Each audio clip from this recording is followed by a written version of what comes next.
Assalamualaikum warahmatullahi wabarakatuh. Perkenalkan nama saya Alfred Pasongli dengan NIM 2022-1943.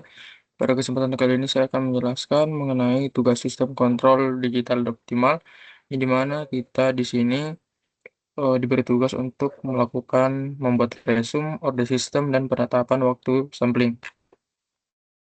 Yang pertama di sini ada pendahuluan, yang dimana sistem kontrol digital menggunakan sinyal diskret yang diproses melalui komputer atau microcontroller. Aspek penting dalam desain sistem ini adalah order system dan penetapan waktu sampling. Pemahaman terhadap konsep ini sangat penting untuk memastikan sistem bekerja secara optimal, stabil, dan efisien. Lalu di sini ada order system. Nah, pada order system ini, yang pertama kita definisi, yang dimana order system merupakan jumlah pool dalam fungsi transfer system. Yang kedua itu ada order system, yang dimana dia menentukan perilaku dinamis sistem dan kompleksitasnya. Yang ketiga itu semakin tinggi order sistem, maka semakin kompleks responnya yang mempengaruhi kestabilan dan kontrol. Lalu di sini ada kategori order system. Yang pada sistem order 1, yang pertama itu hanya memiliki satu pole. Lalu respon eksponensialnya itu tanpa osilasi. Contohnya itu sistem dengan resistor dan kapasitor atau RC. Lalu pada sistem order 2, yang pertama dia memiliki dua pole, yaitu yang kedua menunjukkan overshoot dan overshoot. Contohnya itu pada sistem pegas, massa, peredam, atau servo mekanisme. Lalu bagian ketiga ada sistem order lebih tinggi. Yang pertama lebih dari 2 volt, yang kedua memerlukan teknik desain kontrol yang lebih kompleks. Yang ketiga itu ada contohnya, yang dimana sistem motor servo dengan beberapa umpan balik. Lalu selanjutnya di sini ada order system dalam domain Z. Yang pertama itu dalam sistem digital, order system dipresentasikan dalam domain Z. Transformasi dari domain S ke Z menggunakan transformasi Z. Analisis kestabilan dilakukan dengan memeriksa letak pol dalam bidang Z. Lalu sistem stabil jika semua pol berada di dalam lingkaran dalam suatu bidang Z. Lalu ada penetapan waktu sampling.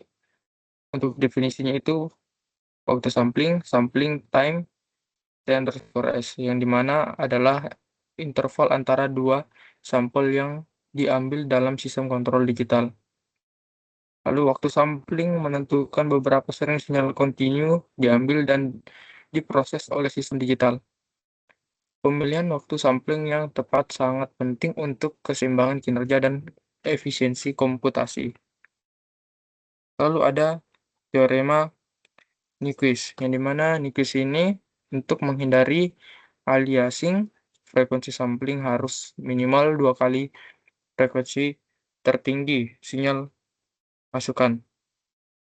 Aliasing terjadi ketika sinyal diskretisasi tidak dapat mempresentasikan sinyal aslinya dengan benar, yang dimana menyebabkan distorsi dalam sistem. Jika sinyal tinggi memiliki frekuensi 100 Hz, maka frekuensi sampling minimal yang dibutuhkan adalah 200 Hz agar tidak terjadi aliasing. Lalu selanjutnya di sini terdapat dampak pemilihan waktu sampling. Jika TS terlalu besar, maka detail dinamis hilang. Yang kedua itu respons sistem menjadi lebih lambat. Lalu yang ketiga itu sistem bisa menjadi tidak akurat. Lalu jika TS-nya terlalu kecil, yang pertama itu dia akan meningkatkan kebutuhan komputasi dan beban prosesor. Yang kedua itu tidak memberikan manfaat signifikan jika terlalu ekstrim. Yang ketiga itu memperbesar kemungkinan noise dalam sistem. Karena itu pemilihan harus optimal berdasarkan karakteristik sistemnya. Selanjutnya itu ada waktu sampling dan stabilitas, yang dimana pengaruh sampling terhadap kestabilan lokasi pol dalam domain Z tergantung pada TS-nya. Jika TS terlalu besar, pol bisa keluar dari lingkaran satuan sehingga sistem menjadi tidak stabil. Lalu cara optimasinya itu yang pertama menyesuaikan TS agar tetap dalam batas stabil. Yang kedua itu menggunakan metode discretization seperti zero order hold atau ZOH. Nah, untuk kesimpulannya, itu yang pertama, order sistem menentukan kompleksitas dan respon dinamis suatu sistem. Yang kedua itu penetapan waktu sampling berpengaruh terhadap akurasi dan kestabilan sistem kontrol digital. Yang ketiga, pemilihan parameter order sistem dalam waktu sampling yang tepat sangat penting untuk memastikan sistem bekerja secara optimal. Yang keempat itu pemahaman konsep-konsep ini membantu dalam perencangan dan analisis sistem kontrol digital yang lebih efisien dan stabil. Oke, mungkin untuk penjelasan dari tugas sistem kontrol digital, yaitu di mana kita em, bertugas untuk melakukan resume order sistem dan penetapan waktu sampingnya. Mungkin sekian untuk penjelasannya. Bila ada salah kata, mohon dimaafkan. Wassalamualaikum warahmatullahi wabarakatuh.